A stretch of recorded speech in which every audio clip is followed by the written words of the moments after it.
Hi friends, welcome back to Rohitha Kannada vlogs. ಎಲ್ಲರೂ ಹೇಗಿದ್ದೀರಾ? ಎಲ್ಲರೂ ಚೆನ್ನಾಗಿದ್ದೀರಾ ಅಂದ್ಕೊಂಡಿದ್ದೀನಿ.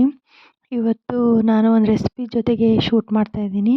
ಫಸ್ಟು ಎಲ್ಲರೂ ಪ್ಲೀಸ್ ನಂಗೆ ಸಪೋರ್ಟ್ ಮಾಡಿ, ನನ್ನ ಚಾನಲ್ನ ದಯವಿಟ್ಟು ಸಬ್ಸ್ಕ್ರೈಬ್ ಮಾಡ್ಕೊಳ್ಳಿ. ಸಬ್ಸ್ಕ್ರೈಬ್ ಮಾಡದೆ ನೋಡಬೇಡಿ, ಪ್ಲೀಸ್ ಸಬ್ಸ್ಕ್ರೈಬ್ ಮಾಡ್ಕೊಳ್ಳಿ. ಓಕೆನಾ? ಬನ್ನಿ ರೆಸಿಪಿ ಶುರು ಮಾಡೋಣ. ಇವತ್ತು ಸಿಂಪಲಾಗಿ ಒಂದು ಲಂಚ್ ಬಾಕ್ಸ್ ರೆಸಿಪಿ ತೋರಿಸ್ತಾ ಇದ್ದೀನಿ, ಮೆಂತ್ಯ ಪಲಾವ್ ಅಂಥೇಳಿ. ಸೊ ಈಸಿಯಾಗಿ ಕ್ವಿಕ್ಕಾಗಿ ಮಾಡ್ಕೊಂಬಿಡ್ಬೋದು. ಮನೆಯಲ್ಲಿರೋವಂಥ ಸಾಮಾನಲ್ಲೇ ಎಲ್ಲ ಮಾಡ್ಕೊಬೋದು ನೀವು ಇದನ್ನು. ಸೊ ಫಸ್ಟು ಮೆಂತ್ಯ ಪಲಾವ್ಗೆ ಮೆಂತ್ಯ ಸೊಪ್ಪು, ಮತ್ತು ಬೀನ್ಸು, ಆಲೂಗಡ್ಡೆ, ಕ್ಯಾರೆಟು, ಹಸಿ ಬಟಾಣಿ, ಕರಿಬೇವು, ಕೊತ್ತಂಬರಿ, ಈರುಳ್ಳಿ, ಟೊಮ್ಯಾಟೊ, ಬೆಳ್ಳುಳ್ಳಿ ಎಲ್ಲ ತೊಗೊಂಡಿದ್ದೀನಿ ನಾನು. ಇಲ್ಲಿ ನಾನು ಎಣ್ಣೆ, ಸಾಸಿವೆ, ಜೀರಿಗೆ ಕುಕ್ಕರ್ಗೆ ಇಟ್ಬಿಟ್ಟು ಎಣ್ಣೆ, ಸಾಸಿವೆ, ಜೀರಿಗೆ, ಕರಿಬೇವು ಮತ್ತು ಬೆಳ್ಳುಳ್ಳಿ, ಈರುಳ್ಳಿ, ಎಲ್ಲ ತರಕಾರಿ, ಟೊಮ್ಯಾಟೊ ಎಲ್ಲ ಸೊಪ್ಪು ಎಲ್ಲ ಹಾಕಿಬಿಟ್ಟು ಚೆನ್ನಾಗಿ ಬಾಡಿಸ್ಕೋಬೇಕು. ಚೆನ್ನಾಗಿ ಬಾಡಿದಾದ್ಮೇಲೆ ಅದಕ್ಕೆ ಉಪ್ಪು, ಖಾರದ ಪುಡಿ, ಸ್ವಲ್ಪ ಸಾಂಬಾರು ಪುಡಿ ಹಾಕಬೇಕು. ಇದು ಯಾರಿಗೂ ಗೊತ್ತಿರುತ್ತೋ ಇಲ್ಲೋ ನಂಗೆ ಗೊತ್ತಿಲ್ಲ, ಮೋಸ್ಟ್ಲಿ ಗೊತ್ತಿರ್ಬೋದೇನೋ. ಸಾಂಬಾರು ಪುಡಿ ಹಾಕಿದ್ರೆ ತುಂಬ ಚೆನ್ನಾಗಿ ಬರುತ್ತೆ. ಓಕೆನಾ? ಎಲ್ಲರೂ ಟ್ರೈ ಮಾಡಿ. ಲಾಸ್ಟಿಗೆ ಕೊತ್ತಂಬರಿ ಸೊಪ್ಪು, ನಿಂಬೆಹಣ್ಣು ಹಾಕಬೇಕು. ಓಕೆನಾ? ಇದು ನಾನು ಫೈನಲ್ ರೆಸಿಪಿ ಹೇಗೆ ಬಂತು ಅಂತ ಆಮೇಲೆ ನಿಮಗೆ ತೋರಿಸ್ತೀನಿ.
ಹಾಯ್ ಫ್ರೆಂಡ್ಸ್, ಇವಾಗ ಮತ್ತೆ ನಾವು ಈವ್ನಿಂಗ್ ಬ್ಲಾಗ್ ಕಂಟಿನ್ಯೂ ಮಾಡ್ತಾಯಿದ್ದೀನಿ.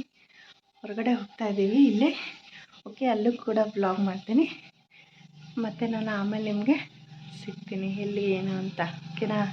ಹಾಯ್ ಮಾಡು ಚಿನ್ನಿ, ಹಾಯ್ ಮಾಡು, ಹಾಯ್ ಫ್ರೆಂಡ್ಸ್ ಮಾಡು. ಓಕೆ ಫ್ರೆಂಡ್ಸ್, ಆಮೇಲೆ ಸಿಗ್ತೀನಿ. ಕಂಟಿನ್ಯೂ ಮಾಡ್ತಾಯಿದ್ದೀನಿ. ಇಲ್ಲೇ ಸ್ವಲ್ಪ ಹೊರಗಡೆ ಹೋಗೋಣ ಅಂತ ಹೊರಟಿದ್ದೀವಿ. ಇಲ್ಲೇ ನಮ್ಮ ಮನೆ ಹತ್ರನೇ ಒಂದು ಮೇಳ ಹಾಕಿದ್ದಾರೆ, ನೋಡ್ಕೊಂಬರೋಣ ಅಂತ ಹೋಗ್ತಾಯಿದ್ದೀವಿ. ಸೊ ಬನ್ನಿ, ಹೇಗಿರುತ್ತೆ ಏನು ಅಂತ ತೋರಿಸ್ತೀನಿ. ಫಸ್ಟ್ ನಾವಿಲ್ಲಿ ಬಂದ್ವಿ ಮೇಳ. ಇಲ್ಲಿ ತುಂಬ ಜನ ಇರಲಿಲ್ಲ, ಸ್ವಲ್ಪ ಜನನೇ ಇದ್ದರು. ಏನೋ ಬಟ್ಟೆಗಳು, ಅದು ಇದು ಎಲ್ಲ ಆಟ ಸಾಮಾನು, ಏನೋ ಮಕ್ಕಳಿಗೆ ಕಿಚನ್ ಐಟಮ್ಸು ಎಲ್ಲ ಇತ್ತು. ತುಂಬ ಚೆನ್ನಾಗಿತ್ತು. ಮಾರ್ಬಲ್ ಐಟಮ್ಸು ಎಲ್ಲನೂ ಇತ್ತು. ತುಂಬ ಸ್ವಲ್ಪ ಕಾಸ್ಟ್ಲಿನೂ ಕೂಡ ಇತ್ತು. ನಾವೇನು ತೊಗೊಳಕ್ಕೆ ಹೋಗಲಿಲ್ಲ. ಆಯಿತಾ? ಇಷ್ಟ ಆಯಿತು ಫ್ರೆಂಡ್ಸ್. ಇವತ್ತಿನ ವ್ಲಾಗ್ ಇಲ್ಲಿಗೆ ಮುಗಿಸ್ತಾ ಇದ್ದೀನಿ. ದಯವಿಟ್ಟು ಸಬ್ಸ್ಕ್ರೈಬ್ ಮಾಡ್ಕೊಂಡು ನೋಡಿ. ಓಕೆನಾ?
Thanks for watching. ಬಾಯ್.